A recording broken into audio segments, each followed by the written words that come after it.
North Paravur Kaitharam അമലോത്ഭവമാതാ പള്ളിയിൽ വിശുദ്ധ യൗസേപ്പിതാവിൻ്റെ തിരുനാളിനുള്ള ഒരുക്കങ്ങൾ പൂർത്തിയായി. ഇടവകയുടെ കൂട്ടായ്മയുടെ ആഘോഷമായിരുന്നു തലേ ദിവസം. ഊട്ടുനേർച്ചയ്ക്കുള്ള വിഭവങ്ങൾ തയ്യാറാക്കുവാൻ നൂറുകണക്കിന് ഇടവകക്കാർ ഒത്തുചേർന്നു. അത്താഴത്തിനുള്ള ഭക്ഷണം വികാരി ഫാദർ നെൽബിൻ മുളവരിക്കൽ ആശീർവദിച്ചു നൽകി തിരുനാൾ വിശേഷങ്ങൾ പങ്കുവച്ചു. ഈശോയിലേറ്റവും സ്നേഹം നിറഞ്ഞവരെ, കൈതാരം അമലോദ്ഭവ മാതാവിൻ്റെ ദേവാലയത്തിൽ വിശുദ്ധ യൗസേപ്പിതാവിൻ്റെ തിരുനാൾ ഏറ്റവും ഭക്തി നിർഭരമായിട്ട് ആഘോഷിക്കുകയാണ്. രാവിലെ 10 മണിക്കുള്ള വിശുദ്ധ കുർബാന, അതേ തുടർന്ന് നേർച്ച സദ്യ, എല്ലാവരെയും ഒരുപാട് സ്നേഹത്തോടെ സ്വാഗതം ചെയ്തു.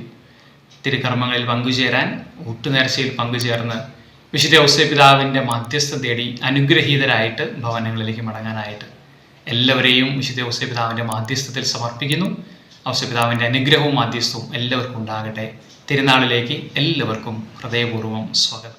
19-ാം തീയതി ചൊവ്വാഴ്ച രാവിലെ 10-ന് അങ്കമാലി സുബോധന ഡയറക്ടർ ഫാദർ ഡെന്നി കാട്ടായിൽ മുഖ്യ കാർമ്മികനായി ആഘോഷമായ തിരുനാൾ കുർബാനയും നേർച്ച ഭക്ഷണ വെഞ്ചരിപ്പും നടക്കുന്നു.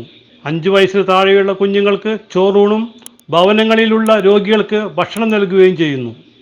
കൈക്കാരന്മാരായ ടോംസൺ കുര്യാപ്പള്ളി, കുഞ്ഞപ്പൻ വിധേയത്തിൽ, വൈസ് ചെയർമാൻ ഷിബു ജോസഫ് പഴങ്ങാട്ട്, തിരുനാൾ കൺവീനർ ജോസഫ് വാളൂർ, ലിസൺ കുര്യാപ്പള്ളി, ലിസി ഈരത്തറ, ബിനിൽ മാടവനക്കാട്ട് എന്നിവർ വിവിധ കമ്മിറ്റികൾക്ക് നേതൃത്വം നൽകി.